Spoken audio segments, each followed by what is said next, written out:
وہ اسے ساتھ لیے اپنے کمرے میں آیا۔ ثانیہ آج زندگی میں پہلی بار طلحہ کے کمرے میں آئی تھی۔ 1 سال سے حویلی میں رہنے کے باوجود بھی وہ اس کمرے میں کبھی داخل نہیں ہوئی تھی۔ طلحہ نے اسے بیڈ پہ بٹھایا، پھر سائڈ ٹیبل پہ پڑا جگ اٹھایا، پانی گلاس میں ڈال کے اس کے سامنے گلاس کیا۔ ثانیہ نے خاموشی سے گلاس پکڑ لیا۔ طلحہ بنا کوئی بات کیے کمرے سے باہر نکل گیا۔ اسے تو یاد ہی نہیں تھا کہ طلحہ اس سے ناراض ہے، وہ تو بھول ہی گئی تھی۔ وہ اپنی بے بسی پہ پھوٹ پھوٹ کے رو پڑی۔ یہ ملک حویلی تھی، جہاں ملک خاندان کے چشم و چراغ آباد تھے۔ اس گاؤں کے سردار زمان ملک تھے۔ ان کے 2 بیٹے تھے، بڑا بیٹا طلحہ ملک اور چھوٹا بیٹا یحییٰ ملک۔ 1 سال پہلے ثانیہ کے بھائی کی وجہ سے طلحہ کی بہن کی موت ہو گئی تھی۔ وہ نشہ کر کے گاڑی چلا رہا تھا، جس وجہ سے وہ سڑک کراس کرتی اس کی گاڑی کے سامنے آ گئی۔ زمان ملک کے غصے اور وحشت سے سارا گاؤں کانپتا تھا، اور پھر ان کی اپنی اکلوتی بیٹی، وہ بھی جان سے عزیز بیٹی کی موت، وہ کیسے بھول جاتے۔ اسی لیے انہوں نے غصے میں ونی لینے کا فیصلہ کیا اور زبردستی ثانیہ کا نکاح طلحہ سے کر دیا۔ اسے ونی بنا کے حویلی لے آئے۔ انہیں ثانیہ سے بہت نفرت تھی، لیکن طلحہ کو وہ پہلی ہی نظر میں پسند آ گئی تھی۔ وہ نہیں جان پایا کب، کیسے اور کیوں وہ اس کے دل میں رچ بس گئی۔ وہ اسے بے حد محبت کرتا تھا۔ وہ 1 سال سے نیچے ہی ایک کمرے میں موجود تھی اور بالکل ملازماؤں کی طرح ساری حویلی کے کام کروا دیتی تھی، مگر طلحہ کے سامنے کوئی اسے کام نہیں کرواتا تھا۔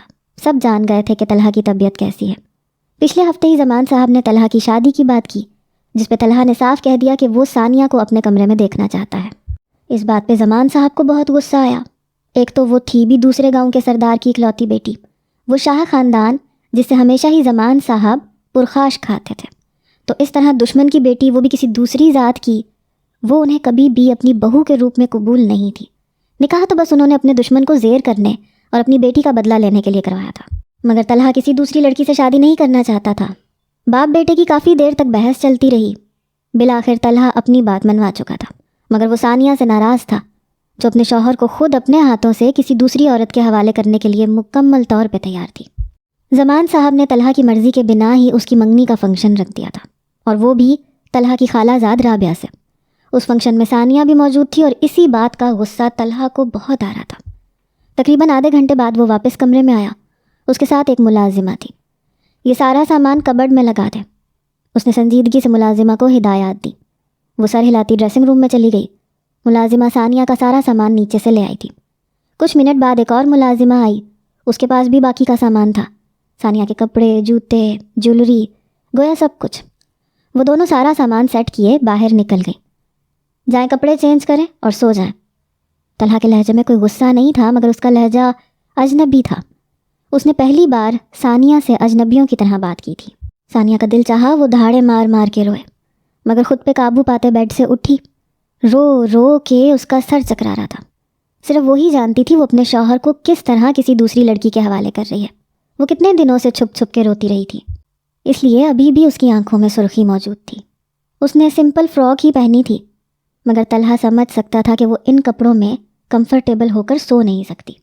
وہ اپنا چکراتا سر بحال کرتی ڈریسنگ روم میں داخل ہوئی۔ سمپل اور لائٹ سی شرٹ اور ٹراؤزر پہنے وہ واش روم میں گئی۔ اپنے چہرے پہ پانی کے چھینٹے مارے، آنکھیں آگ کی طرح جل رہی تھیں۔ وہ باہر نکلی، طلحہ کمرے کے درمیان میں ہی کھڑا تھا۔ ثانیہ نے دیوار پہ ہاتھ رکھ کے چلنے کی کوشش کی، مگر سر میں درد کی ٹیسیں تیز ہو رہی تھیں۔ وہ بہت مشکل سے طلحہ کی طرف بڑھی، مگر اب قدموں میں طاقت نہیں بچی تھی۔ وہ دھڑام سے زمین بوس ہوئی، مگر اس کا وجود زمین پہ گرنے سے پہلے ہی طلحہ کی باہوں میں آیا۔ ثانیہ، ثانیہ آنکھیں کھولیں۔ طلحہ نے اس کا گال تھپ تھپایا، مگر وہ بے ہوش ہو چکی تھی۔ وہ اسے بیڈ پہ لٹا کے کمرے سے نکلا اور یحییٰ کے کمرے کا دروازہ بجایا۔ 2 منٹ بعد یحییٰ کو ساتھ لیے اپنے کمرے میں واپس آیا، کیونکہ یحییٰ ایک ڈاکٹر تھا اور اس وقت وہ ثانیہ کا چیک اپ کر سکتا تھا۔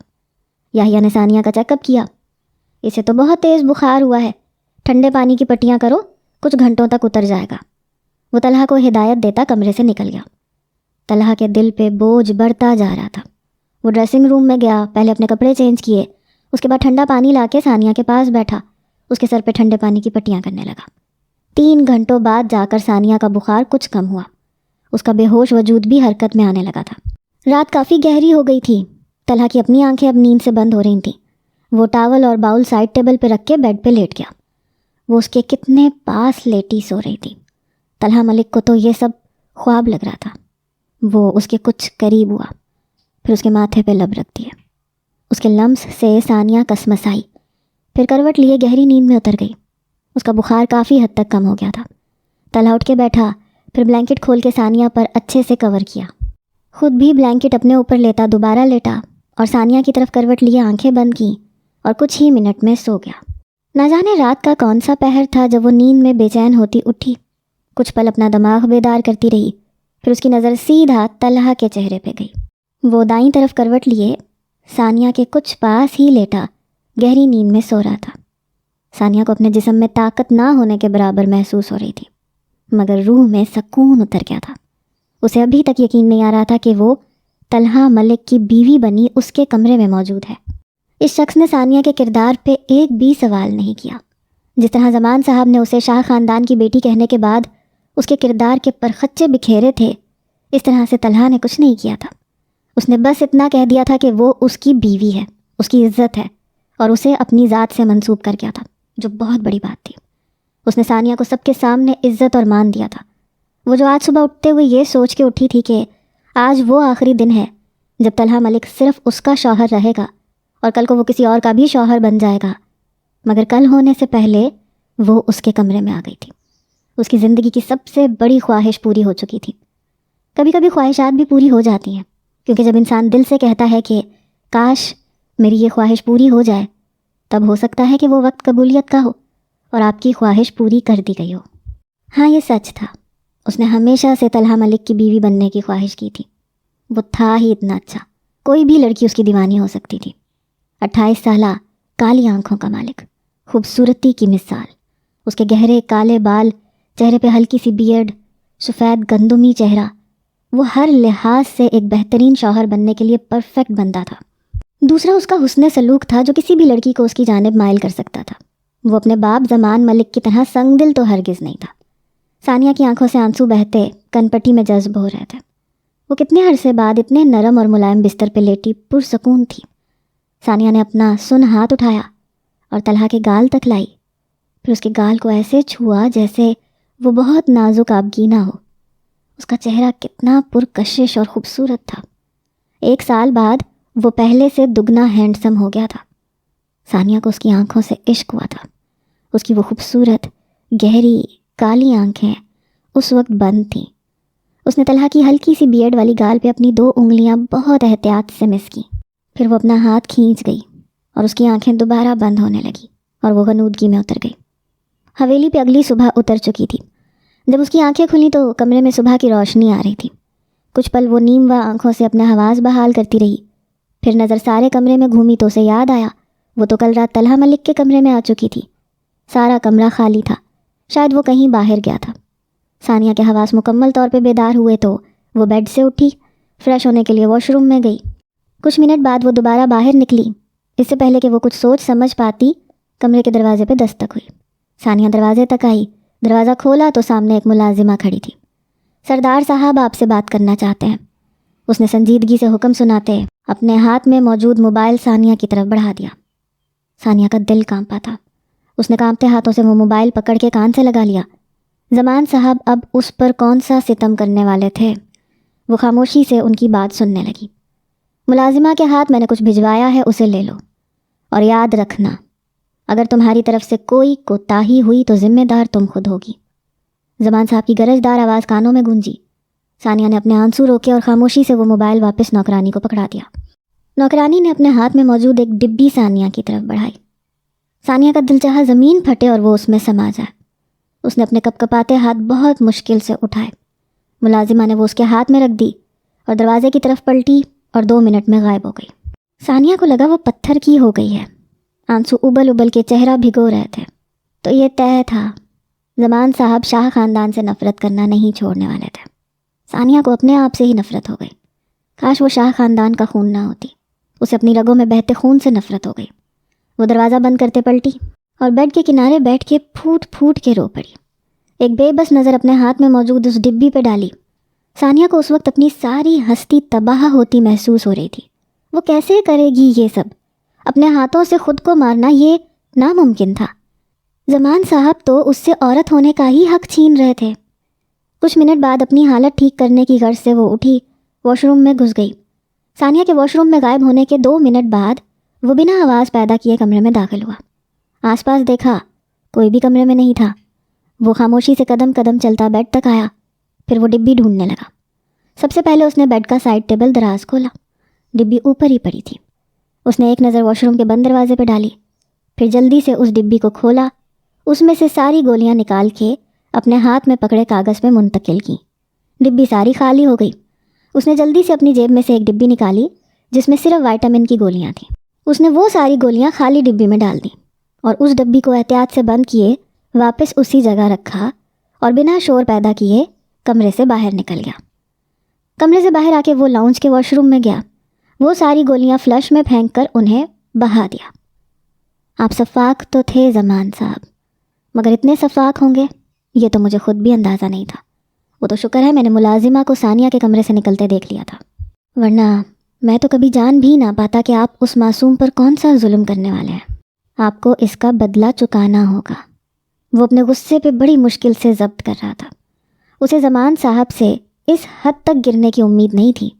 وہ تو اس نے نوکرانی کو سیڑھیوں پہ پکڑ لیا تھا جو ثانیہ کو پیغام دے کے واپس نیچے جا رہی تھی، اور نوکرانی تو فر اس کے سامنے سچ اگل گئی۔ وہ خود پہ ضبط کرتا واش روم سے باہر نکلا، آنکھیں غصے سے لال ہو رہی تھیں۔ ایک نظر طلحہ ملک اور ثانیہ کے کمرے کے دروازے پہ ڈالی، پھر خاموشی سے سیڑھیوں کی طرف بڑھ گیا۔ ثانیہ اپنا چہرہ دھو کے کچھ پرسکون ہوتی باہر نکلی، سائڈ ٹیبل کا دراز کھول کے اس ڈبی کو باہر نکالا۔ اسے سب سے پہلے اس ڈبی کو چھپانا ہوگا۔ اگر طلحہ نے یہ دیکھ لی تو وہ دن ان کے رشتے کا آخری دن ہوگا۔ اس نے جلدی سے اس ڈبی کو کبرڈ میں اپنے کپڑوں کے درمیان میں چھپا دیا۔ وہ بہت بے بس تھی، کچھ نہیں کر سکتی تھی۔ اسے یہ سب کچھ کرنا ہی ہوگا، ورنہ اس کی بچی کھچی زندگی بھی تباہ ہو جائے گی۔ طلحہ صبح ثانیہ کے سوتے ہوئے ہی اٹھ کے نیچے آ گیا تھا۔ چونکہ آج اسے چھٹی تھی اس لیے وہ اکثر چھٹی کے دن اپنا زیادہ وقت حویلی کے کاموں میں اور گاؤں کے لوگوں کی خدمت میں گزارتا تھا۔ وہ ایک بزنس مین تھا۔ اس کی شہر میں MK کمپنی تھی جس کا وہ مالک تھا، مگر کافی گھنٹوں بعد بھی ثانیہ نیچے نہیں آئی۔ اب اسے ثانیہ کی فکر ہو رہی تھی، اس لیے وہ سیڑھیوں کی طرف بڑھا اور سیڑھیاں چڑھتا کمرے میں داخل ہوا۔ وہ ویران اداس آنکھیں لیے بیڈ گراؤنڈ سے ٹیک لگائے بیٹھی چھت کو گھور رہی تھی۔ اسے دیکھ کے کسی مردے کا گمان ہوتا تھا، کہیں سے نہیں لگ رہا تھا کہ وہ شادی شدہ ہے۔ اس کی یہ حالت طلحہ ملک کا دل ٹکڑوں میں توڑ رہی تھی۔ وہ خاموشی سے آگے بڑھا اور اس کے سامنے بیڈ پہ آ کے بیٹھا۔ ثانیہ اس کی موجودگی سے بے خبر صرف زمان صاحب کے سلوک کے بارے میں سوچ رہی تھی، اور طلحہ اس کے حسین چہرے کو محبت سے دیکھ رہا تھا۔ آپ نے ناشتہ کیا؟ اس نے ٹھنڈے لہجے میں سوال پوچھا۔ ثانیہ چونک کے ہوش میں آئی، پھر اس بات میں سر ہلایا، پھر اپنا دوپٹہ نامحسوس انداز میں ٹھیک کرنے لگی۔ طلحہ نے بہت گہری نظروں سے اس کا یہ عمل دیکھا۔ حویلی کی ساری خواتین نیچے لاؤنج میں بیٹھی ہوئی ہیں، آپ کو بھی ان کے پاس جا کے بیٹھنا چاہیے، اس سے آپ کو اچھا لگے گا اور دل بھی بہل جائے گا۔ وہ اب بھی کسی غیر کی طرح ہی بات کر رہا تھا۔ ثانیہ کے دل کے زخم بڑھتے جا رہے تھے۔ میرا وہاں کیا کام؟ وہ اپنا سر جھکا کے بیٹھ گئی۔ آپ کا وہی کام ہے جو طلحہ ملک کی بیوی کا ہونا چاہیے۔ طلحہ کی سنجیدہ بات پہ ثانیہ نے بے یقینی سے اپنا چہرہ اٹھا کے اسے دیکھا۔ آپ کا ڈریس کبرڈ میں ہینگ ہے، تیار ہو کے نیچے آ جائیں اور کل ہمارا ولیمہ ہوگا۔ طلحہ کی دوسری بات پر ثانیہ کو اپنے آس پاس دھماکے ہوتے محسوس ہوئے۔ یہ کیسے ہو سکتا تھا؟ مگر کیوں؟ طلحہ نے اس کی طرف کچھ تیز نظروں سے دیکھا۔ آپ شاید بھول رہی ہیں کہ رخصتی کے بعد ولیمہ بھی ہوتا ہے۔ طلحہ کی بات پر ثانیہ کو اپنی ریڑھ کی ہڈی میں سنسناہٹ سی محسوس ہوئی۔ ولیمہ کیوں ہوتا ہے یہ سوچ آتے ہی ثانیہ خود میں سمٹ گئی۔ نہیں، مجھے کسی ولیمے کا حصہ نہیں بننا۔ اس کی آواز خوف سے کانپی تھی۔ طلحہ کے ماتھے پہ بل نمایاں ہو رہے تھے۔ کیوں ولیمہ کیوں نہیں کروانا؟ یہ تو سنت ہے اور ولیمہ ہر حال میں ہوگا۔ سب کو پتہ ہونا چاہیے کہ آپ طلحہ ملک کی بیوی ہیں۔ ثانیہ نے کچھ کہنے کے لیے لب کھولے مگر طلحہ نے ہاتھ کے اشارے سے اسے روک دیا۔ نو مور آرگیومنٹس، وہ درستگی سے بولا اور ثانیہ کو اپنا آپ زمین کے اندر دھنستا محسوس ہو رہا تھا۔ طلحہ آگے بڑھا، سائڈ ٹیبل کا دراز کھول کے کچھ دیر چیزیں آگے پیچھے کرتا رہا، پھر ایک رنگ کیس اور ایک جیولری باکس باہر نکالا۔ ثانیہ کا ہاتھ پکڑ کر رنگ باکس کھول کے ایک انگوٹھی اس کی انگلی میں پہنائی، پھر وہ جیولری باکس کھولا جس میں ایک نازک اور نفیس سا ہار تھا۔ طلحہ کے دماغ میں کچھ آیا، یہ آپ کی رونمائی کا تحفہ ہے۔ اس سے پہلے کہ وہ باہر نکالتا اس نے وہ باکس بند کر دیا۔ ابھی نہیں، اسے میں رات کو آ کے پہناؤں گا۔ اس کے لہجے میں کچھ تھا کہ ثانیہ کو لگا کہ وہ اگلی سانس نہیں لے پائے گی۔ اس کا سانس حلق میں اٹکا۔ طلحہ وہ باکس بند کیے واپس اس کی جگہ پہ رکھ چکا تھا، مگر ثانیہ پتھر ہو گئی۔ ولیمے کا فنکشن اور اس سے پہلے رات، یہ سوچ آتے ہی اسے اپنے بدن میں سنسناہٹ سنائی دی۔ طلحہ اچانک اس کے قریب ہوا۔ ثانیہ کا روم روم کانپ اٹھا۔ اس نے ڈر کے اپنی آنکھیں زور سے میچ لیں۔ طلحہ کو سمجھ نہ آئی کہ اس کی حالت پہ دکھی ہو یا اس کے کیوٹ فیس کو دیکھ کے مسکرائے۔ وہ اس کے ماتھے پہ لب رکھ گیا، ثانیہ کو ساکت کر گیا۔ اس لمس میں عقیدت تھی اور ثانیہ کی آنکھوں سے آنسو بہتے گالوں پہ پھسلے۔ وہ اس کے بہت پاس تھا کہ اس کی جھلستی سانسیں ثانیہ کے چہرے پہ بکھر رہی تھیں۔ وہ اتنی زور سے آنکھیں میچ کے بیٹھی تھی کہ آنکھوں میں درد اٹھ گیا۔ وہ نرمی سے اس کے چہرے پہ جھکا، پھر اس کے لبوں پہ لمس چھوڑتا اٹھا اور ڈریسنگ روم میں گھس گیا۔ ثانیہ کے چہرے پر جیسے ہی تپش کم ہوئی، اس نے ڈرتے ہوئے آنکھیں کھولیں۔ وہ چلا گیا تھا۔ ثانیہ نے ایک تھکن زدہ سانس لی، پھر آنکھوں سے آنسو بہتے گالوں کو بھگونے لگے۔ وہ رخصتی لے چکا تھا، اور رخصتی کے بعد کیا ہوتا ہے یہ کیوں ثانیہ بھول گئی تھی؟ وہ کیسے اسے اپنا حق لینے سے روکے گی؟ وہ دونوں ہاتھ چہرے پہ رکھے پھوٹ پھوٹ کے رو پڑی۔ اسے سمجھ نہیں آ رہی تھی کہ وہ کیا کرے۔ اگر طلحہ نے اس کے ساتھ اپنا رشتہ آگے بڑھایا تو اسے مجبوری میں وہ سب کرنا ہوگا جو وہ کرنا نہیں چاہتی۔ طلحہ کچھ دیر بعد ڈریسنگ سے باہر نکلا۔ ثانیہ نے جلدی سے اپنے آنسو صاف کیے۔ وہ اس پہ ایک نظر ڈالتا کمرے سے باہر نکل گیا۔ ثانیہ اپنے مردہ قدموں کو گھسیٹتی ہوئی اٹھی، ڈریسنگ روم میں داخل ہوئی۔ اس ڈبی کو نکال کے ایک نظر اس پہ ڈالی۔ وہ دوائی ثانیہ کے لیے موت کا پروانہ تھی۔ اس نے اپنے دل پہ پتھر رکھ کر اسے استعمال کرنے کا فیصلہ کر لیا۔ اس ڈبی کو واپس اس کی جگہ پہ رکھ کے وہ کبرڈ کھول کے اپنا ڈریس ڈھونڈنے لگی، مگر دوسری کبرڈ کھول کر وہ حیرت زدہ رہ گئی۔ وہاں بہت خوبصورت لائٹ پرپل کلر کی پیروں کو چھوتی میکسی ہینگ تھی۔ وہ دیکھتے ہی اسے ریسیپشن کا ڈریس لگ رہا تھا۔ ثانیہ کو سمجھ نہ آئی کہ یہ اس کے لیے تھا کیا، مگر وہ کب لے کر آیا؟ کیا اس نے پہلے سے ہی ان دونوں کے ولیمے کی پلاننگ کر لی تھی؟ وہ محض سوچ کے رہ گئی۔ وہ تھکن زدہ سانس خارج کرتی ایک لائٹ پستہ کلر کی فراک نکال کے اسے چینج کرنے واش روم میں گھس گئی۔ پھر آدھے گھنٹے بعد وہ کمرے سے باہر نکل آئی۔ طلحہ کی ماں منیبہ بیگم نے اس سے ذرا بھی تلخ لہجے میں بات نہیں کی، بلکہ پچھلے ایک سال میں وہ اسے بالکل بیٹیوں کی طرح ٹریٹ کرتی تھیں۔ بے شک انہوں نے اپنی بیٹی کھوئی تھی، مگر وہ جانتی تھیں کہ اس سب میں ثانیہ کی کوئی غلطی نہیں ہے۔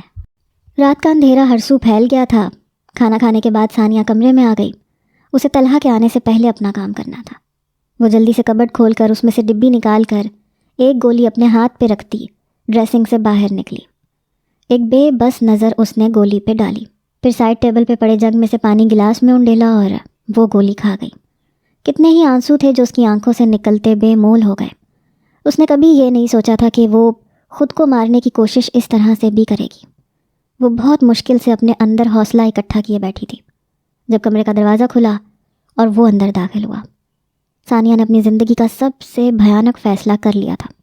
اب اس کے بعد کیا ہو کوئی فرق نہیں پڑتا تھا۔ وہ اس کے پاس بیڈ پہ بیٹھ چکا تھا۔ ثانیہ ساکت بیٹھی تھی، دل خون کے آنسو رو رہا تھا۔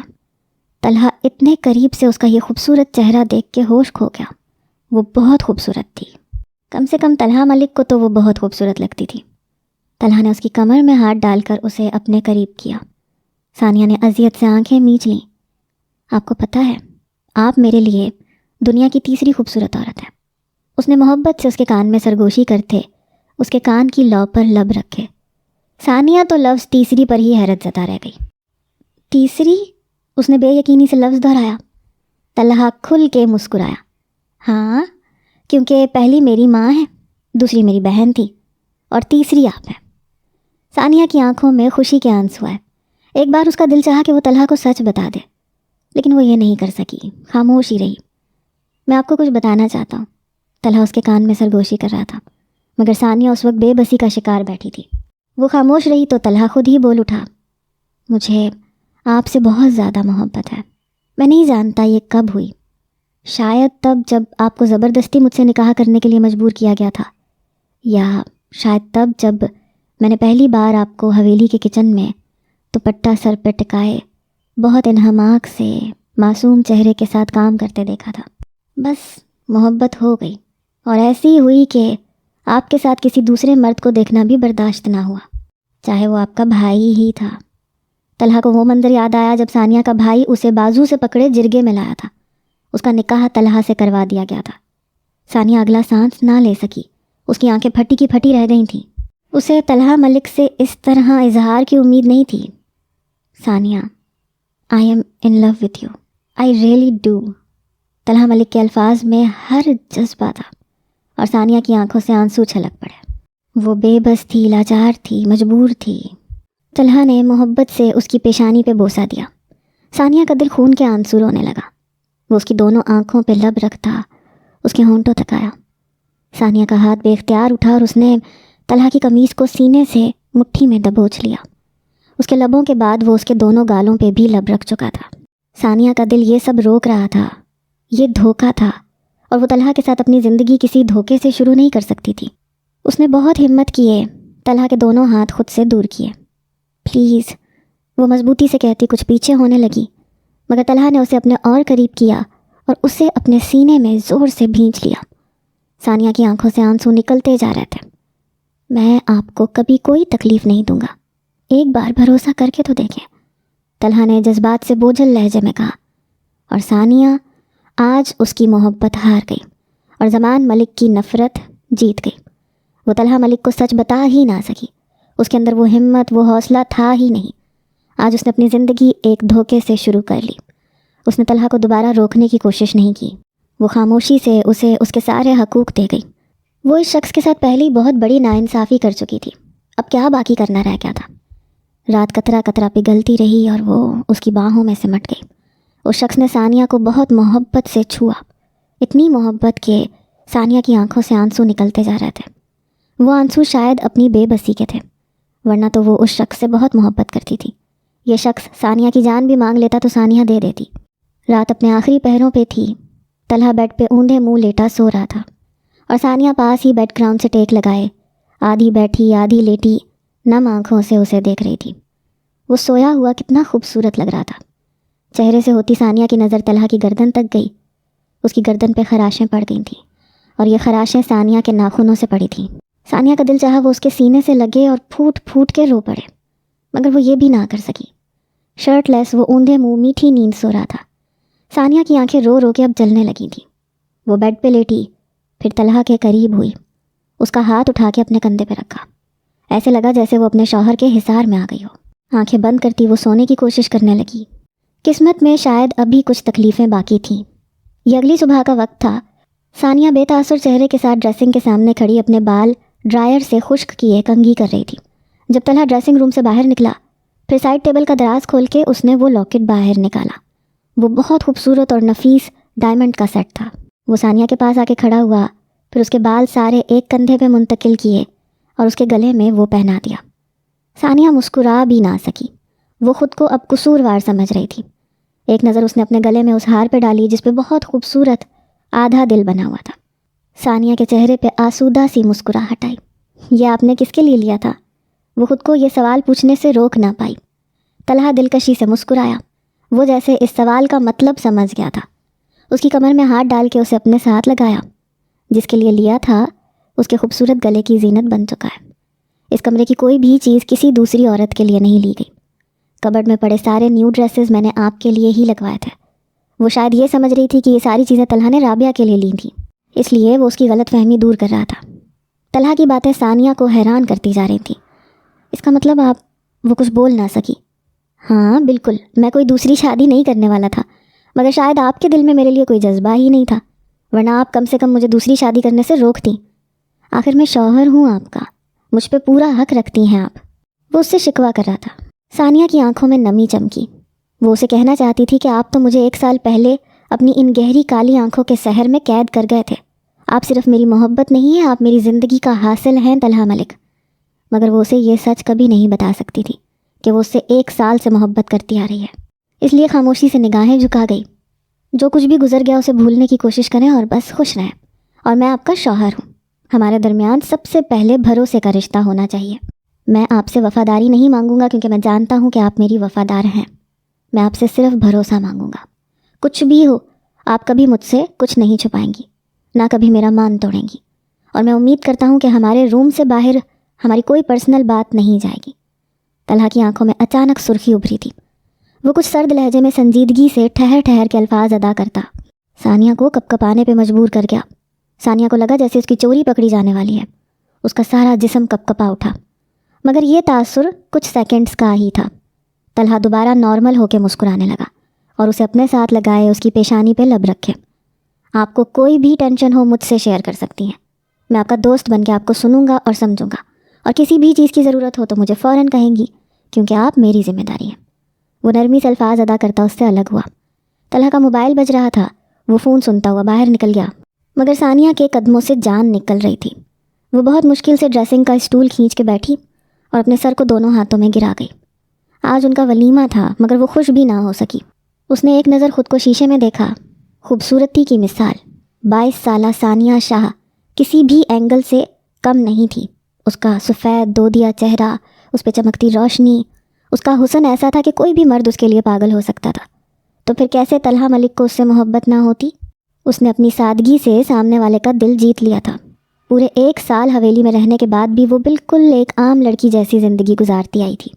کہیں سے بھی نہیں لگتا تھا کہ وہ کسی سردار کی بیٹی ہے، کیونکہ شاہ حویلی میں ہر بار اسے اپنے بھائی کی وجہ سے اگنور کیا جاتا تھا۔ اس کے بھائی کو اس پہ فوقیت دی جاتی تھی۔ اسے بتایا جاتا تھا کہ وہ بیٹی ہے اور بیٹیاں صرف بوجھ ہوتی ہیں اور کچھ نہیں۔ جس طرح اس کے بھائی کی جان بچانے کے لیے اس کے باپ نے اسے ونی کر دیا، مگر کون جانتا تھا کہ طلحہ اپنی بہن کی موت کا بدلہ لے چکا ہے۔ اس نے کہا تھا کہ ثانیہ بے قصور ہے، اس سب میں ثانیہ کا کوئی قصور نہیں ہے، مگر کوئی نہیں جانتا تھا کہ وہ ثانیہ کے بھائی کو تبھی ایک ایکسیڈنٹ کے ذریعے مروا چکا تھا۔ اور یہ بات ثانیہ بھی نہیں جانتی تھی، کیونکہ وہ پورے 1 سال سے اس حویلی سے باہر نہیں نکلی تھی۔ زمان صاحب جان گئے تھے کہ طلحہ نے ونی کے باوجود بھی اپنی بہن کی موت کا بدلہ لیا ہے۔ انہیں تبھی ثانیہ کھٹکنے لگی تھی، اور اس لیے اب ان کے غصے کا گراف مزید بڑھ گیا تھا، کیونکہ ان کا بیٹا اس ونی کو اپنی بیوی بنا کے ساری دنیا کے سامنے عزت دینے والا تھا۔ ان کا ولیمہ شہر کے ایک بہترین اور مہنگے میرج ہال میں ہوا۔ جہاں طلحہ اندر تک پرسکون تھا، وہیں ثانیہ بہت خاموش اور چپ چپ سی تھی۔ زمان صاحب فی الحال خاموش تھے، کیونکہ انہوں نے ثانیہ کو طلحہ کی زندگی سے باہر نکالنے کے لیے بہت لمبی پلاننگ کر رکھی تھی۔ وہ اپنے بیٹے کی ضدی طبیعت سے واقف تھے۔ وہ بہت رحم دل اور نیک تھا، مگر ضد کے معاملے میں وہ اپنے باپ سے بھی 4 ہاتھ آگے تھا۔ وہ ونڈو کے پاس کھڑی تھی اور آسودہ سی مسکان کے ساتھ باہر آسمان کو دیکھ رہی تھی۔ اس کی شادی کو 11 ماہ ہو گئے تھے، اور وہیں اسے طلحہ کی بیوی بنے 2 سال ہو گئے تھے۔ ان 11 ماہ میں اگر کچھ بدلا تھا تو وہ صرف طلحہ ملک کی محبت تھی۔ وہ ہر وقت اسے اپنے ہونے کا احساس دلائے رکھتا تھا۔ وہ اسے کتنی محبت کرتا تھا یہ تو وہ ان 11 ماہ میں ہی جان گئی تھی، مگر اس نے طلحہ ملک کی بیوی ہونے کی بہت بڑی قیمت چکائی تھی۔ وہ اپنی سوچوں میں الجھی ہوئی تھی جب دروازہ کھلا اور طلحہ اندر داخل ہوا۔ اس کی نظر سب سے پہلے ثانیہ کی پشت پہ گئی، جو نم آنکھوں کے ساتھ باہر دیکھ رہی تھی۔ وہ قدم قدم چلتا اس کے پاس آیا۔ اس کی موجودگی محسوس کرتی ثانیہ سیدھی ہوئی۔ اب وہ اس کی موجودگی محسوس کر لیتی تھی، ہواؤں میں اس کی خوشبو آ جاتی تھی۔ آپ کے لیے چائے لاؤں؟ اس نے سنجیدگی سے پوچھا۔ طلحہ نے نفی میں سر ہلایا۔ بیٹھے، مجھے بات کرنی ہے۔ طلحہ کے چہرے پہ کافی سخت تاثرات تھے۔ ثانیہ کچھ چونکی، پھر خاموشی سے کرسی پہ بیٹھ گئی۔ طلحہ بھی کچھ فاصلے پہ پڑی کرسی پہ بیٹھ گیا۔ ابا نے آج کیا کہا ہے آپ کو؟ اس نے سنجیدگی سے سوال پوچھا۔ ثانیہ کے چہرے کا رنگ فک ہوا تھا۔ کچھ بھی نہیں، وہ بات کو طول نہیں دینا چاہتی تھی۔ ثانیہ، مجھے جھوٹ سے نفرت ہے۔ طلحہ کا لہجہ تیز ہوا۔ ثانیہ نے غور سے اس کے چہرے کو دیکھا جہاں غصے کے تاثرات تھے۔ اس نے طلحہ کو کبھی اتنے غصے میں نہیں دیکھا تھا۔ کچھ نہیں، بس یہ کہہ رہے تھے کہ میں آپ کو ابھی تک اولاد نہیں دے سکی، کہیں میں بانجھ تو نہیں ہوں۔ ثانیہ نے بے تاثر لہجے کے ساتھ جواب دیا۔ اب اسے فرق نہیں پڑتا تھا۔ اچھا، پھر آپ نے کیا جواب دیا؟ طلحہ کی گہری نظریں ثانیہ کے چہرے پر ٹکی ہوئی تھیں۔ ثانیہ نے بے نیازی سے کندھے اچکائے۔ میں نے کہا ہو سکتا ہے میں بانجھ ہوں۔ وہ اتنی پرسکون تھی، مگر طلحہ کے چہرے پہ غصے کے تاثرات نمایاں ہو رہے تھے۔ فار گاڈ سیک، ہماری شادی کو صرف 11 ماہ ہوئے ہیں، کوئی 11 سال نہیں ہوئے، اور آپ نے اپنی ذات کے لیے ایسے الفاظ کیوں ادا کیے؟ وہ درستگی سے پوچھ رہا تھا۔ ثانیہ کی آنکھیں بے تاثر تھیں۔ اس نے ایک نظر طلحہ کو دیکھا۔ میں نے وہی کہا جو مجھے سچ لگا۔ طلحہ تو اسے اتنا پرسکون دیکھ کے الجھ رہا تھا۔ اچھا، اور سچ کیا ہے؟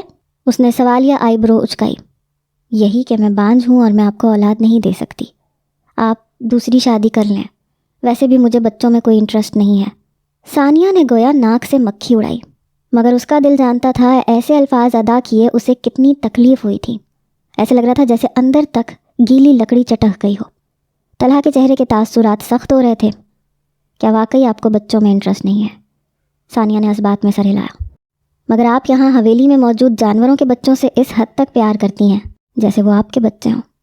حویلی میں ہی بیک گارڈن میں انہوں نے 2 بلیاں اور 2 کتے رکھے تھے جن کے بہت پیارے پیارے چھوٹے سے بچے تھے جن سے ثانیہ کو پیار کرتے بہت اچھا محسوس ہوتا تھا۔ طلحہ نے گویا اسے حقیقت میں لا پٹخا۔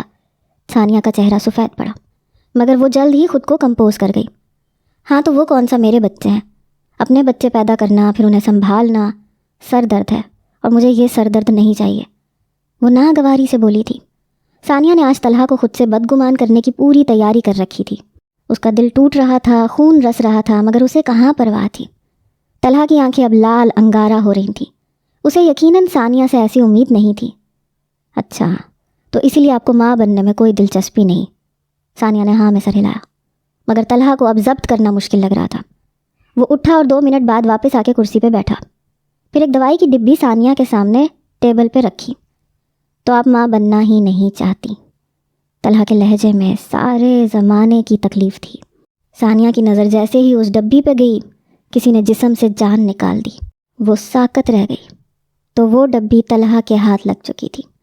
اس نے خوفزدہ نظر طلحہ پہ ڈالی جس کا چہرہ حد سے زیادہ سرخ ہو گیا تھا۔ آپ بانجھ نہیں ہیں، آپ روز اول سے مجھے دھوکے میں رکھتی آئی ہیں۔ اگر آپ نہیں چاہتی تھی تو آپ بتا دیتی، میں آپ سے رشتہ بنانے کا سوچتا بھی نہ۔ مگر یہ آپ 1 سال سے برتھ کنٹرول پلز کھا رہی ہیں، یہ پھل دیا ہے آپ نے میری بے پناہ محبت اور چاہت کا۔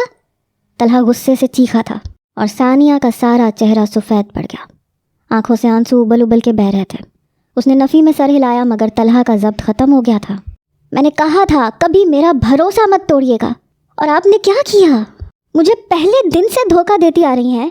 طلحہ نے وہ ڈبی اٹھائی اور پوری قوت سے ڈریسنگ کے شیشے پہ مار دی۔ کمرے میں چھناکے کی آواز ابھری۔ ثانیہ کا سارا جسم کپ کپا اٹھا۔ طلحہ میری بات شٹ اپ! ثانیہ کی بات وہ درستگی سے کاٹ گیا۔ تو آپ صرف اپنے بھائی کی جان بچانے کے لیے میرے ساتھ زبردستی بندھی تھی۔ ایک بار کہہ دیتی کہ آپ مجھے پسند نہیں کرتی، میں آپ کو آزاد کر دیتا، مگر آپ نے یہ کیا کیا؟ وہ بے بسی سے چلایا تھا۔ ثانیہ کو چکر آنے لگے۔ وہ جانتی تھی کہ یہ زہر زمان صاحب نے ہی اس کے دماغ میں بھرا ہے۔ طلحہ پلیز مجھے وضاحت کا موقع دیں، وہ بہت مشکلوں سے کہہ پائی۔ آپ کو ابھی بھی وضاحت کا موقع چاہیے؟ پورے 11 ماہ تک آپ کو ایک بار بھی خیال نہیں آیا کہ مجھے سچ بتائیں؟ اگر آپ میرے ساتھ خوش نہیں تھیں تو پہلے دن بتا دیتی، میں آپ کو اس زبردستی کے بندھن سے آزاد کر دیتا۔ وہ غصے سے کرسی کو ٹھوکر مارتا اٹھا اور چیخا تھا۔ جس لڑکی کی خاطر وہ اپنے سارے گھر والوں سے لڑ پڑا، وہ لڑکی ہی اس کی اپنی نہ نکلی تو تکلیف ہونی تو بنتی تھی۔ ثانیہ نے اٹھنے کی کوشش کی مگر اس کا سر گھومنے لگا تھا۔ آپ نے بالکل ٹھیک کہا، مجھے دوسری شادی کر لینی چاہیے، کیونکہ آپ تو مجھے اگلے 10 سال تک اسی طرح دھوکے میں رکھنے والی تھیں۔ وہ ابھی بھی غصے میں چیخ رہا تھا۔ طلحہ ایسا نہیں ہے، میں آپ سے… بکواس بند کریں! طلحہ غصے سے گرجا تھا۔ ثانیہ کی زبان کو فوراً بریک لگ گئی۔ وہ اپنا سر پکڑ کے کرسی سے اٹھی۔ آج میں اپنی غلطی کو سدھار لوں گا۔ آپ کو اپنے مرے ہوئے بھائی کی جان بچانے کی کوئی ضرورت نہیں ہے، کیونکہ میں آج ہی آپ کو آزاد کر دوں گا۔ الفاظ نہیں تھے، پگھلتا ہوا سیسا تھا جو ثانیہ کے کانوں میں اترا تھا۔ وہ نفی میں سر ہلاتی طلحہ کی طرف بڑھی۔ نہیں پلیز نہیں! اس کے ہونٹ بلا آواز حرکت کر رہے تھے۔ وہ کمرے سے باہر کی جانب بڑھا۔ رک جائیں طلحہ! وہ التجا کرنے لگی۔ وہ ڈور نوب پہ ہاتھ رکھ چکا تھا۔ طلاق کے کاغذات بنوا کے ہی آؤں گا اب، کیونکہ مجھے سب برداشت ہے سوائے جھوٹ اور دھوکے کے۔ وہ ایک ایک لفظ اس کے سینے میں خنجر کی طرح مارتا باہر نکل گیا، اور ثانیہ جہاں تھی وہیں کی وہیں رہ گئی۔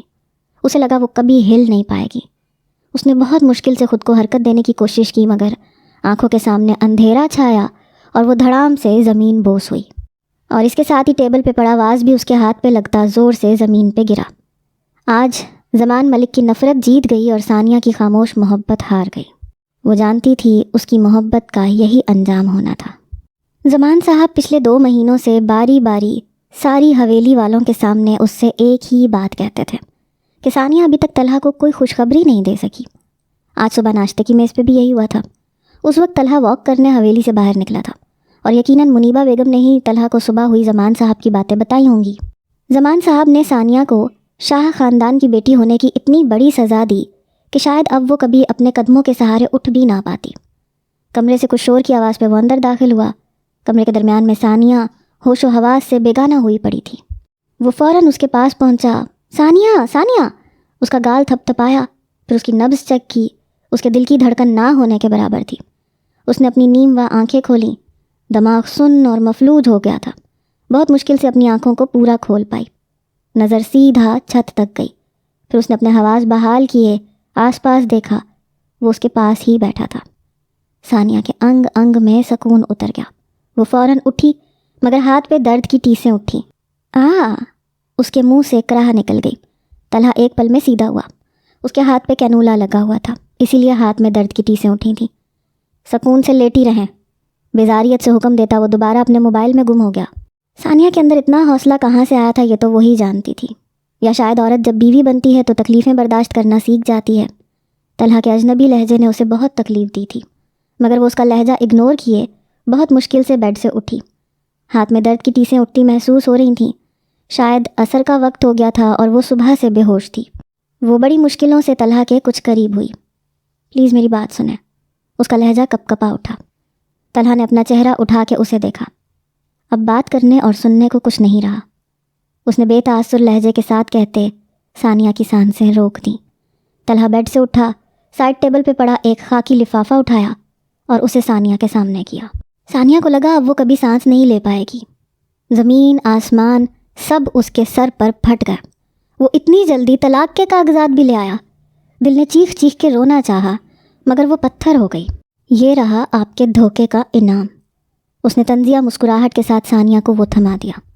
ثانیہ کا ہاتھ کپ کپا اٹھا۔ وہ جانتی تھی اس کے اندر موت کا پروانہ ہے۔ اس کی آنکھوں کے سامنے 1 سال پرانا منظر ابھرا، جب زمان ملک نے اس سے بات کرنے کے لیے اسے اپنے کمرے میں بلایا تھا۔ یہ اس کی رخصتی والے دن صبح کا وقت تھا۔ تم کبھی بھی طلحہ ملک کو اولاد نہیں دو گی اور نہ کبھی اس کی اولاد کی ماں بنے گی، کیونکہ میں کبھی بھی شاہ خاندان کا خون اپنے خون میں شامل کر کے اسے گندا نہیں کروں گا۔ اگر تم خود اپنی اولاد کی قربانی دے سکتی ہو تو تمہیں طلحہ ملک مل جائے گا۔ اور ثانیہ نے بے یقینی سے انہیں دیکھا۔ تو آپ مجھ سے ماں بننے کا حق چھین رہے ہیں۔ میں طلحہ کو کوئی دھوکہ نہیں دوں گی۔ وہ بے بسی سے چلائی تھی۔ زمان ملک کے سکون میں کوئی فرق نہیں آیا تھا۔ طلحہ کو یہ بات کون بتائے گا؟ تم یا میں؟ نہیں نا، کوئی نہیں بتائے گا۔ اور تمہیں اپنی محبت چاہیے نا، تو دیکھنا صرف 1 سال تک وہ تمہیں برداشت کرے گا، اور پھر اپنی اولاد نہ ہونے کی صورت میں وہ تمہیں اپنی زندگی سے چلتا کرے گا۔ اگر تمہیں اپنی محبت پہ اتنا ہی بھروسہ ہے تو دیکھنے دو مجھے بھی کہ طلحہ ملک کو تم سے محبت ہے بھی، یا ہر مرد کی طرح اسے بھی صرف بچے چاہیے۔ یہ تمہارا امتحان ہے۔ اگر پاس ہوئی تو میں شاہ خاندان سے نفرت کرنا چھوڑ دوں گا۔ ثانیہ پھٹی پھٹی نگاہوں سے ایسے شفاق باپ کو دیکھ کے رہ گئی۔ آپ ایسا سوچ بھی کیسے سکتے ہیں؟ میں اتنا بڑا گناہ نہیں کروں گی۔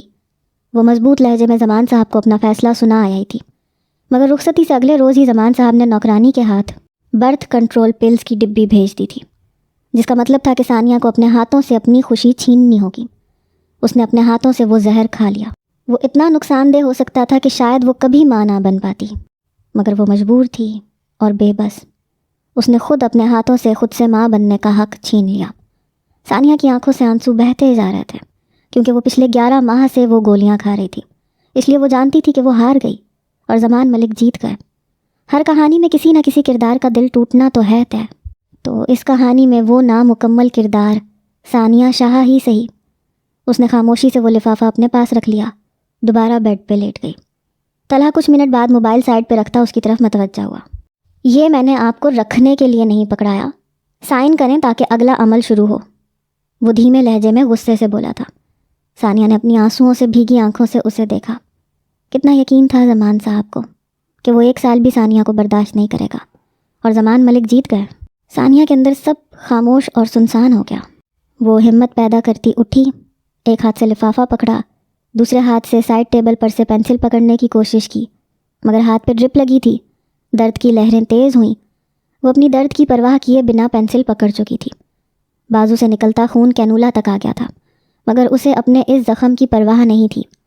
اس نے وہ لفافہ کھولا، اس کے اندر سے وہ کاغذ باہر نکالا، سفید کاغذ کو کھول کر پینسل پکڑی، مگر جیسے ہی نظر کاغذ پہ لکھی تحریر پر گئی، ثانیہ ساکت رہ گئی۔ اس نے پھٹی پھٹی نگاہوں سے وہ کاغذ دیکھا۔ اسے امید نہیں تھی کہ اس لفافے میں یہ ہوگا۔ ثانیہ نے پھٹی پھٹی نگاہوں سے وہ کاغذ کا ٹکڑا دیکھا، پھر ایک بے یقین نظر طلحہ پہ ڈالی جو پرسکون بیٹھا اسے ہی دیکھ رہا تھا۔ ثانیہ کی آنکھوں میں نمی اکٹھی ہوئی اور پھر وہ نمی آنسو بنتی بہہ گئی۔ اس کے ہاتھ میں کاغذ کا وہ ٹکڑا طلاق نامہ نہیں تھا، وہ ثانیہ کی پریگننسی رپورٹ تھی اور پازیٹیو تھی۔ ثانیہ کو ابھی تک یقین نہیں آ رہا تھا، ایسا کیسے ہو سکتا تھا؟ وہ تو پہلے دن سے پلز کھا رہی تھی، پھر کیسے وہ ماں بن سکتی تھی؟ مگر رپورٹ دیکھ کر اسے یقین ہو گیا کہ یہ سچ ہے۔ اس کی آنکھوں سے آنسو بہتے گالوں پہ پھسلتے جا رہے تھے۔ وہ پھوٹ پھوٹ کے رونے لگی۔ آج اس نے اپنے آنسو طلحہ سے چھپانے کی کوئی کوشش نہیں کی تھی۔ جب اس نے جی بھر کے رو لیا تو طلحہ اٹھ کے اس کے پاس آ بیٹھا۔ اب سچ بتانے کی زحمت کریں گی؟ وہ ابھی بھی اس پہ طنز کر رہا تھا۔ ثانیہ نے فوراً اسے سچ بتانے کا فیصلہ کر لیا، ورنہ وہ اسے طلاق بھی دے سکتا تھا۔ وہ بولنا شروع ہوئی۔ میں نے نکاح کے وقت جب آپ کو پہلی بار دیکھا تھا تب آپ کی یہ کالی گہری آنکھیں دیکھتے مجھے آپ سے محبت ہو گئی تھی۔ وہ بولتی جا رہی تھی اور طلحہ خاموشی سے سن رہا تھا۔ دوسری بار جب آپ اپنے والدین سے یہ کہہ رہے تھے کہ آپ کی بہن کی موت کے پیچھے میرا کوئی ہاتھ نہیں، میں بے قصور ہوں اور میرے ساتھ یہ ونیوں جیسا سلوک نہ کیا جائے، تب مجھے آپ سے محبت ہو گئی تھی۔ ثانیہ پھوٹ پھوٹ کے رو پڑی۔ طلحہ بے تاثر چہرے کے ساتھ بیٹھا تھا۔ اپنا چہرہ صاف کیے وہ دوبارہ بولی، اس کے بعد سب آپ کے سامنے تھا۔ مجھے آپ کے والد نے محبت کی بھیک مانگنے کے لیے بلایا اور انہوں نے کہا کہ مجھے یا تو طلحہ ملک مل سکتا ہے یا پھر یہ اولاد، کسی ایک کی قربانی دوں، کیونکہ وہ شاہ خاندان کا خون اپنے خاندان کے خون میں شامل کیے اسے گندا نہیں کرنا چاہتے۔ میں ایسا گناہ نہیں کر سکتی تھی، اس لیے میں نے فیصلہ کیا تھا کہ میں آپ کی دوسری شادی خاموشی سے ہوتے ہوئے دیکھ لوں گی اور کبھی آپ کی خوشحال زندگی کے درمیان میں نہیں آؤں گی۔ سب ٹھیک جا رہا تھا، لیکن اس رات میری اچانک رخصتی نے سب تباہ کر دیا۔ اگلی صبح سردار صاحب نے مجھے وہ گولیاں بھیجی اور مجھے یہ یاد دلایا کہ میں ایک وقت میں صرف ایک رشتہ حاصل کر سکتی ہوں۔ میرا دل چاہا کہ آپ کو سچ بتا دوں مگر میں نہیں بتا سکی، کیونکہ اتنا سب ہونے کے بعد میں خود غرض بن گئی تھی۔ میرے اندر آپ کو کھونے کا حوصلہ نہیں تھا، مگر میں نہیں جانتی یہ کیسے ہو گیا۔ اس نے بے یقینی سے وہ رپورٹ ہوا میں لہرائی۔ مجھے جھوٹ سے سخت نفرت ہے ثانیہ، طلحہ دبے دبے غصے سے چلایا تھا۔ آپ ابھی بھی جھوٹ کہہ رہی ہیں۔ ثانیہ کتنے ہی پل طلحہ کا چہرہ بے یقینی سے دیکھ کے رہ گئی۔ وہ اس کے اندر چلتا سب کچھ جانتا تھا۔ اس نے اپنے آنسو صاف کیے۔ ہاں، میں خود غرض نہیں ہوئی تھی، میں نے جھوٹ کہا تھا۔ میں خود نہیں چاہتی تھی کہ میں اس خاندان کو کوئی اولاد دوں، کیونکہ اس میں شاہ خاندان کا خون بھی شامل ہوگا۔ میں چاہتی تھی کہ اپنی اولاد اور اپنی ممتا کی قربانی دے کے صرف اس نفرت کو ختم کر دوں جو زمان صاحب میرے والد سے کرتے ہیں۔ ماں تو شاید میں بہت بعد میں بنتی، مگر میں پہلے ایک بیٹی ہوں، وہ بیٹی جسے اپنے والدین سے بے تحاشا محبت ہے۔ میں نے اپنے والدین کی خاطر اپنی ممتا کی قربانی دے دی۔ وہ بے بسی سے رونے لگی۔ میں سالوں سے چلتی آ رہی اس دشمنی کا خاتمہ کر دینا چاہتی تھی، چاہے اس سب میں میری ممتا تباہ ہو جاتی، ورنہ کس عورت کو ماں بننے کی خواہش نہیں ہوتی؟ عورت تو مکمل ہی ماں بن کے ہوتی ہے۔ بول بول کے اس کا گلا بیٹھ گیا تھا۔ وہ آہوں اور سسکیوں سے رونے لگی۔ طلحہ اٹھ کے اس کے پاس بیڈ پہ بیٹھا، پھر نرمی سے اسے اپنے سینے سے لگا لیا اور ثانیہ کے جلتے دل پر پھوار سی برسی۔ وہ اس کے سینے سے لگی پھوٹ پھوٹ کے رو پڑی۔ کتنی ہی دیر اپنے اندر کا غم اور تکلیف باہر نکال کر وہ کچھ پرسکون ہوئی۔ طلحہ نے پانی کا گلاس اٹھا کے اس کے منہ سے لگایا۔ وہ بہت مشکل سے چند گھونٹ بھر سکی، پھر کچھ منٹ نارمل ہوتی رہی۔ آپ نے کبھی کوئی پلز نہیں کھائیں، وہ صرف وٹامن کی گولیاں تھیں، اور میں نے ہی وہ گولیاں بدل دی تھیں جس دن وہ ملازمہ آپ کو دے کے گئی تھی۔ وہ اب نرمی سے اسے سچ بتا رہا تھا۔ جس دن آپ ابا سے بات کرنے گئی تھیں اس دن میں نے آپ کی اور ابا کی ساری باتیں سن لی تھیں، یہ بھی کہ میں آپ کے لیے کتنا خاص ہوں۔ مجھے آپ پہ یقین تھا کہ آپ اپنی ساری پریشانی مجھ سے شیئر کریں گی۔ میں چاہتا تھا کہ ہمارے درمیان میں بھروسہ ہو، مگر آپ نے مجھے بتانے کے بجائے خاموشی کو اپنا لیا۔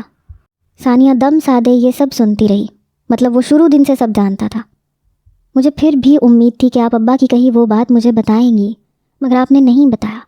وہ تو قسمت اچھی تھی کہ میں نے ملازمہ کو اسی وقت کمرے سے نکلتے دیکھ لیا تھا، ورنہ آپ مجھے کبھی بھی یہ سچ نہ بتا پاتی۔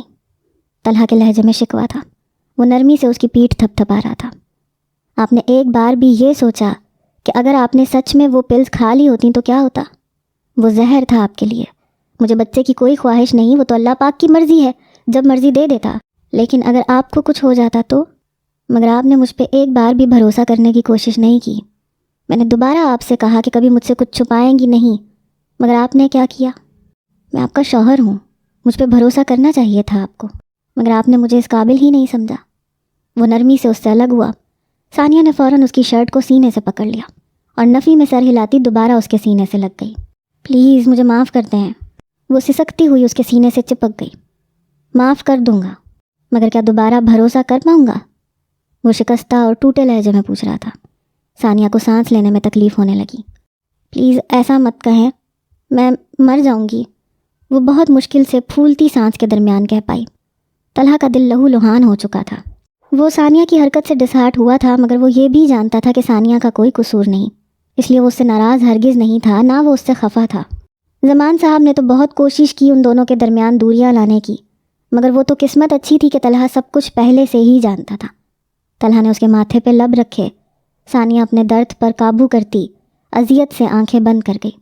وہ بہت زیادہ ٹوٹ بکھر گئی تھی۔ آج صبح جو ہوا کچھ پل کے لیے سوچیں۔ اگر آپ نے سچ میں وہ پلز کھا لی ہوتی اور میں بے خبر ہوتا اور پھر سب پتہ چلنے پہ آپ پہ چیخ چلاخ کے طلاق دے دیتا تو کیا ہوتا؟ میں نے وہ سب کچھ آپ کو احساس دلانے کے لیے کہا تھا۔ امید ہے کہ اب آپ کو سبق حاصل ہو گیا ہوگا۔ ثانیہ لو فیل کر رہی تھی اور خاموشی سے اس کے سینے سے لگی اس کی باتیں سن رہی تھی۔ ایک بات یاد رکھیے گا، آج کے بعد دوبارہ کبھی بتانے کی ضرورت نہ محسوس ہو۔ رشتہ کوئی بھی ہو، اس کا مان سچ اور مضبوطی اور بھروسہ ہوتا ہے، اور اگر آج کے بعد آپ نے مجھ سے کبھی بھی کچھ چھپانے کی کوشش کی تو سچ میں خود کو آپ سے الگ کر لوں گا۔ وہ سخت لہجے میں بولا تھا اور ثانیہ کا سانس سینے میں اٹکا تھا۔ وہ مزید اس کے سینے میں خود کو چھپانے لگی۔ نہیں، میں نہیں کروں گی۔ وہ فوراً خوفزدہ ہوتی نفی میں سر ہلانے لگی۔ طلحہ کے ہونٹوں پہ مسکراہٹ نمودار ہوئی۔ وہ کبھی بھی اپنے باپ کی طرح سنگ دل نہیں ہو سکتا تھا کہ ایک عورت سے ماں ہونے کا حق ہی چھین لیتا۔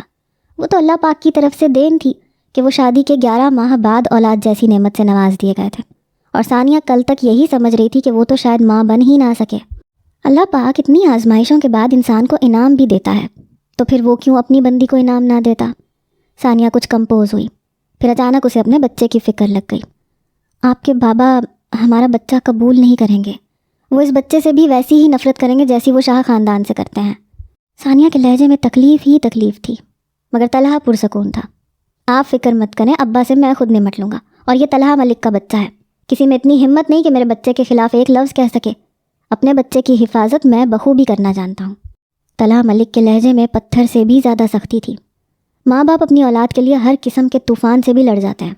طلحہ ملک کو بھی اپنی آنے والی اولاد سے اتنی محبت تھی کہ وہ اپنے باپ کے روبرو بھی آ سکتا تھا۔ وہ جب غصے سے کمرے سے باہر نکلا تب اس نے کمرے سے شور کی آواز سنی۔ وہ واپس آیا تو ثانیہ بے ہوش پڑی تھی۔ پھر فوراً اس نے ہاسپٹل فون کیے، عالم اور لیڈی ڈاکٹر کو بلایا۔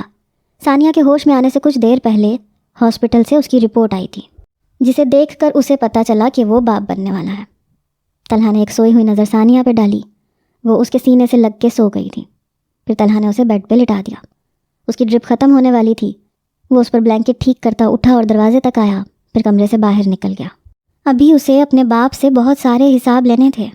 وہ زمان صاحب کے کمرے میں داخل ہوا تو وہ صوفے پہ بیٹھے کسی کتاب کی ورق گردانی کر رہے تھے۔ طلحہ کو دیکھتے وہ مسکرائے۔ ارے بیٹا، وہاں کیوں کھڑے ہو، یہاں آؤ، محبت سے پکارا۔ طلحہ آگے بڑھا اور باپ کے پاس جا کے بیٹھ گیا۔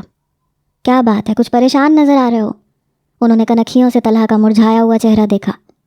ایک بات تو بتائیں ابا، آپ مجھ سے کتنی محبت کرتے ہیں؟ اس عجیب سوال پہ زمان صاحب نے کتاب وہیں بند کی، حیرت سے پلٹتے ہوئے طلحہ کو دیکھا۔ یہ کیسا سوال ہے؟ ہر باپ اپنے بیٹے سے بہت محبت کرتا ہے، اور تم تو میرا خون ہو، میرے لیے میری ساری دنیا تم ہو، جس نے میری نسل کو بہت آگے تک لے کے جانا ہے، پروان چڑھانا ہے۔ ان کے لہجے میں ہلکا سا غرور شامل تھا۔ طلحہ نے بے بسی سے باپ کی طرف دیکھا۔ آپ کی نسل کو تو میں تب آگے لے کے جاؤں گا جب آپ مجھے ایسا کرنا دیں گے، وہ کچھ درستگی سے بولا تھا۔ زمان صاحب کی مسکراہٹ پھیکی پڑی۔ یہ کیا کہہ رہے ہو بیٹا؟ انہوں نے کچھ گڑبڑاتے ہوئے پوچھا۔ بس کر دیں ابا، اتنی نفرت، یہ آپ کی کیسی محبت تھی مجھ سے کہ میری بیوی کو روز اول سے اذیت دیتے رہے، جبکہ میں آپ سے کہہ چکا تھا کہ مجھے ثانیہ سے محبت ہو گئی ہے، مجھے اسی کے ساتھ رہنا ہے۔ تو پھر آپ کو چاہیے تھا کہ آپ میری محبت کی عزت کرتے، اسے میرے ساتھ سکون سے رہنے دیتے، لیکن نہیں۔ آپ کے اندر جو شاہ خاندان کی نفرت کوٹ کوٹ کے بھری ہے نا، اس نے سب کچھ تباہ کر دیا۔ وہ آج زندگی اور موت کے دہانے پہ پہنچ گئی ہے۔ حالت دیکھی ہے آپ نے اس کی؟ جا کے دیکھیں، کمرے میں بے ہوش پڑی ہے، اس کے ہاتھ پہ ڈرپ لگی ہوئی ہے صرف آپ کی وجہ سے۔ نہ جانے وہ کتنے عرصے سے وہ زہر کھا رہی ہے۔ وہ صوفے سے اٹھتا ہوا چلایا تھا۔ زمان صاحب نگاہیں چرا گئے۔ پتہ نہیں کون سے والدین ہوتے ہیں جنہیں اپنی اولاد سے اتنی محبت ہوتی ہے کہ وہ اپنی اولاد کی خوشی کی خاطر اپنے دشمنوں سے گلے مل لیتے ہیں، اور ایک آپ ہیں جنہیں اپنی خاندانی رنجشوں کی اتنی پرواہ ہے کہ بے شک آپ کا بیٹا تکلیفوں سے تڑپ کے مر جائے، لیکن آپ نہیں، آپ کو تو اپنی خاندانی دشمنی کو پروان چڑھانا ہے۔ ایک بات یاد رکھیے گا ابا، آپ اس خاندانی دشمنی میں سب کچھ کھو دیں گے، یہاں تک کہ مجھے بھی۔ آج مجھے بہت تکلیف ہو رہی ہے کہ آپ میرے باپ ہیں۔ پہلے میں فخر سے یہ بات کہتا تھا کہ میں زمان ملک کا بیٹا ہوں، آج مجھے بہت دکھ سے یہ بات کہنی پڑ رہی ہے کہ میں ایک ایسے شخص کا بیٹا ہوں جو ایک معصوم لڑکی سے عورت ہونے کا حق چھین رہا تھا۔ آپ ہر بات جانتے تھے ابا، یہ بات بھی کہ اگر ہماری بہن کی موت ہوئی ہے تو اس میں اس معصوم کا کوئی قصور نہیں ہے، اور میں آپ کی بیٹی کا بدلہ اس شخص کے قتل کر کے لے چکا تھا، پھر آپ کا کام نہیں بنتا تھا کہ آپ اسے کوئی تکلیف دیتے۔ آج آپ نے میرا مان، میرا یقین سب کچھ توڑ دیا۔ آپ کی وجہ سے آج مجھے بہت تکلیف ہو رہی ہے ابا۔ اس نے پورا 1 سال آپ کا یہ رویہ برداشت کیا، اور اس نے مجھ سے ایک لفظ تک نہیں کہا۔ وہ تو آج اس کی طبیعت خراب ہوئی تو مجھے سچائی پتہ چل گئی، ورنہ وہ نہ جانے اور کتنا عرصہ مجھ سے یہ بات چھپاتی رہتی۔ آپ یہ بھول گئے کہ اب وہ شاہ خاندان کی کچھ نہیں لگتی، وہ میری عزت ہے، وہ میری بیوی ہے۔ ابا وہ صرف میری وجہ سے 2 سالوں سے اس حویلی میں بند ہے، وہ کہیں نہیں جاتی، بس اس حویلی کے در و دیوار کے اندر رہتی ہے۔ اس نے میری خاطر اپنے ماں باپ چھوڑ دیے۔ وہ کس وجہ سے اس حویلی میں پڑی ہوئی ہے؟ صرف اس وجہ سے کہ میں اس کا شوہر ہوں، اور اسے اب مجھ سے نکاح کرنے کے بعد اپنے سارے خاندان کو بھولنا ہوگا، اور وہ سب کو بھول گئی ہے، صرف ایک میری خاطر وہ ہر چیز برداشت کرتی گئی۔ ایک لڑکی کی برداشت کی بھی کوئی حد ہوتی ہے، آپ نے یہ کیا کر دیا؟ ایک بات یاد رکھیے گا، اگر میری اولاد ہوگی تو صرف ثانیہ کے وجود سے، ورنہ میں بے اولاد رہنا پسند کروں گا، مگر میں اسے چھوڑ کے کبھی بھی دوسری شادی نہیں کروں گا۔ وہ ساری دنیا کو چھوڑ کے میری خاطر یہاں بیٹھی ہے، اور میں ساری دنیا کو چھوڑ کے صرف اس کی خاطر اس کا ہو جاؤں گا، مر جاؤں گا، لیکن میں کبھی بھی ثانیہ کے سوا کسی دوسرے کے بارے میں سوچوں گا بھی نہیں۔ وہ بے بسی سے کمرے سے باہر نکلنے کے در پہ تھا جب انہوں نے آواز دیتے اسے روک لیا۔ طلحہ بیٹا میری بات تو سنو۔ وہ باپ تھے اور ان کا کلیجہ پھٹ ہی تو گیا تھا۔ ایک باپ کے لیے یہ بہت شرم کا مقام تھا کہ اس کا بیٹا یہ کہہ رہا تھا کہ اسے اپنے باپ کی اولاد ہونے پہ شرم محسوس ہو رہی ہے۔ میں تم سے معافی مانگتا ہوں بیٹا، اس طرح مجھے ناراض ہو کے تو مت جاؤ۔ طلحہ واپس پلٹا، پھر تکلیف سے باپ کو دیکھا۔ آپ کے معافی مانگنے سے کیا ہوگا؟ کیا میری بیوی ٹھیک ہو جائے گی، یا اسے دی گئی اذیت، اسے دی گئی وہ جسمانی اور ذہنی تکلیف وہ ٹھیک ہو جائے گی؟ کچھ ٹھیک نہیں ہوگا ابا، بے بسی سے کہتا وہ کمرے سے باہر نکل گیا۔ اور آج زمان صاحب کو احساس ہوا انہوں نے اس نفرت کی آگ میں کیا کھو دیا۔ اپنے ہی بیٹے کو اپنے ہی خلاف کر چکے تھے، وہ اپنے ہی بیٹے کو خود سے بدگمان کر کے آج انہیں بہت تکلیف ہو رہی تھی۔ وہ باپ جس نے کبھی اپنے بیٹے کی آنکھوں میں نمی نہیں آنے دی، آج ان کی وجہ سے ان کے بیٹے کی آنکھوں میں آنسو بہہ رہے تھے، جو کہ زمان صاحب کے لیے شرم سے مر جانے کا مقام تھا۔ حویلی پہ رات اتر آئی تھی، ثانیہ بیڈ پہ بیٹھی تھی، طلحہ اس کے ہاتھ پہ میڈیسن رکھ رہا تھا، پھر پانی کا گلاس اسے تھمایا۔ ثانیہ نے میڈیسن کھائی، پانی کا گھونٹ بھرا۔ آپ نے میڈیسن لینے میں بالکل بھی کوتاہی نہیں کرنی، ڈاکٹر نے کہا ہے کہ آپ بہت ویک ہیں، یہ میڈیسن آپ کے اور بچے دونوں کی صحت کے لیے ضروری ہے۔ وہ ساری میڈیسن جب واپس رکھتا اسے ہدایات دے رہا تھا۔ ثانیہ نے اس بات میں سر ہلایا، بیڈ گراؤنڈ سے ٹیک لگا کے بیٹھ گئی۔ طلحہ بھی دوسری سائڈ پہ بیٹھ کے آ کے بیٹھ گیا۔ ثانیہ نے ایک نظر اس کے مرجھائے ہوئے چہرے پہ ڈالی، پھر وہ اس کے قریب ہوئی اور اپنا سر طلحہ کے سینے پہ ٹکایا۔ آپ پریشان مت ہوں، اس میں کوئی بھی غلطی آپ کے بابا کی نہیں ہے، قصوروار میں ہی ہوں، کیونکہ میں شاہ خاندان کی بیٹی ہوں۔ طلحہ نے بے یقینی سے ثانیہ کو دیکھا۔ آپ نے آج تو ایسی بات کہہ دیا، آئندہ مت کہیے گا۔ کسی بھی چیز میں آپ کا کوئی قصور نہیں ہے۔ کیا آپ اپنی مرضی سے شاہ خاندان میں پیدا ہوئی تھیں، یا پھر آپ نے دشمنی کا آغاز کیا تھا، یا پھر آپ کی وجہ سے میری بہن کی موت ہوئی؟ نہیں نا، تو پھر آپ کسی بھی چیز میں قصوروار نہیں ہیں ثانیہ۔ ثانیہ نے نم مسکراتی آنکھوں سے اس بات میں سر ہلایا۔ ثانیہ کی آنکھوں کے سامنے اس کی ساری زندگی گھوم گئی۔ آپ دنیا کے پہلے ایسے شخص ہیں جس نے مجھ سے بہت محبت کی ہے اور مجھے عزت دی ہے، ورنہ اتنی محبت اور عزت تو میرے والدین نے بھی کبھی نہیں دی۔ وہ نم آنکھوں سے مدھم سا مسکرائی تھی۔ طلحہ نے اسے کھینچ کے اپنے سینے سے لگایا، پھر ثانیہ کے ماتھے پہ لب رکھے۔ آپ میری بیوی ہیں، میری عزت اور محبت ہونا تو ایک قدرتی جذبہ تھا، مجھے ہو گئی۔ عزت تو میں شاید آپ کی ہمیشہ کرتا رہتا، مگر محبت جب ہوئی ہے تو بہت شدید ہوئی ہے۔ کبھی کبھی مجھے لگتا ہے کہ یہ محبت نہیں ہے، یہ تو عشق ہے جو صرف آپ سے ہوا ہے، اور میں ہمیشہ آپ کی اسی طرح عزت کرتا رہوں گا ثانیہ، کیونکہ آپ میری عزت ہیں۔ اس کے الفاظ ثانیہ کو بہت سکون دے رہے تھے۔ چلیں سو جائیں، آپ کو ریسٹ کرنا چاہیے۔ ثانیہ کھل کے مسکرائی۔ آپ بھی سو جائیں اور زیادہ ٹینشن نہ لیں۔ طلحہ نے سمجھنے والے انداز میں سر ہلایا اور لیٹ گیا۔ پورا 1 مہینہ گزر گیا تھا۔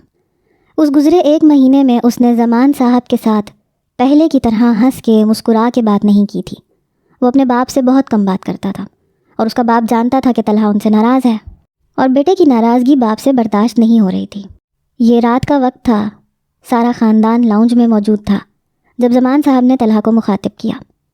میں جانتا ہوں میں کبھی اچھا باپ نہیں بن پایا، مگر آج میں سب کے سامنے ہاتھ جوڑ کے ثانیہ سے معافی مانگنا چاہتا ہوں۔ طلحہ نے بالکل ٹھیک کہا، میرے اندر جو اتنا زہر بھرا ہے وہ میری وجہ سے ہی تھا۔ کبھی بھی والدین کی غلطی کی سزا اولاد کو نہیں دینی چاہیے۔ ثانیہ کی آنکھیں نم ہوئیں۔ بیٹا ہو سکے تو مجھے معاف کر دینا۔ میں آج اور ابھی سے اپنے دل سے شاہ خاندان کے خلاف موجود ہر نفرت کو ختم کرتا ہوں۔ جب ہم کسی دوسرے انسان سے نفرت کرتے ہیں تو وہ نفرت اس انسان کو کوئی تکلیف یا کوئی نقصان نہیں پہنچاتی، وہ نفرت صرف ہمیں تکلیف پہنچاتی ہے۔ وہ نفرت ہمیں اندر سے کھوکھلا کر دیتی ہے۔ ہم صحیح غلط کی پہچان بھول جاتے ہیں، صرف غصے کو اپنے دماغ پہ حاوی کر لیتے ہیں۔ آج پہلی بار زمان صاحب بہت بوڑھے نظر آ رہے تھے۔ وہ اٹھ کے قدم قدم چلتے ثانیہ کے پاس آئے، پھر شفقت سے اس کے سر پہ ہاتھ رکھا۔ کتنے ہی آنسو تھے جو اس لڑکی کی آنکھوں سے نکلتے گالوں پہ پھسلنے لگے۔ طلحہ نے اس کے ہاتھ پہ گرفت مضبوط کی، اسے کچھ حوصلہ ہوا۔ سب نم آنکھوں سے مسکرا دیے۔ اچانک طلحہ کو کچھ یاد آیا۔ ویسے اس موقع پہ میرے پاس ایک خوشخبری ہے۔ طلحہ کی بات پہ سب حیران ہوئے۔ بہت جلد اس حویلی میں ایک ننھا مہمان آنے والا ہے۔ یہ بات سن کے سب کے چہروں پہ مسکراہٹ بکھر گئی۔ ارے واہ، میں چاچو بننے والا ہوں۔ یحییٰ کی بات پہ سب ہنس پڑے۔ اس خوشی کے موقع پہ منہ میٹھا ہونا چاہیے۔ منیبہ بیگم جلدی سے مٹھائی لینے کچن میں گئیں۔ منیبہ بیگم ثانیہ کے پاس بیٹھ کے اب اس کی پیشانی چوم رہی تھیں، اور ثانیہ کو پہلی بار اتنی شرم آ رہی تھی۔ شاید یہ نیا اور خوبصورت احساس اسے آج پہلی بار محسوس ہوا تھا، اس لیے شرم آڑے آ رہی تھی۔ طلحہ باپ کے پاس آ کے کھڑا ہوا، پھر ان کے کندھے پہ ہاتھ رکھا۔ شکر کریں کہ میں نے پہلے ہی دن وہ دوائیاں دیکھ لی تھیں اور انہیں تبدیل کر دیا تھا، ورنہ بہت برا ہو جاتا، اس نے بے بسی سے کہا تھا۔ زمان صاحب نے تکلیف اور معذرت خواہ نظروں سے اس کی طرف دیکھا۔ بیٹا مجھے معاف کر دو۔ اس سے پہلے کہ وہ ہاتھ جوڑتے طلحہ نے ان کے ہاتھ پکڑ لیا۔ ایسا مت کہیں ابا، آپ میرے باپ ہیں، آپ کو احساس ہو گیا یہی میرے لیے بہت ہے۔ وہ باپ کو سینے سے لگا کے انہیں معاف کر چکا تھا۔ اگر اولاد غلطی کرتی ہے تو ماں باپ معاف کر دیتے ہیں، تو پھر ماں باپ غلطی کریں تو اولاد انہیں کیوں نہیں معاف کر سکتی؟ بے شک بہترین ہے وہ مرد جو بیوی کو عورت سمجھ کر اس کی عزت کرے، نہ کہ اپنے پاؤں کی جوتی سمجھ کے اسے تکلیف اور اذیت دیتا رہے۔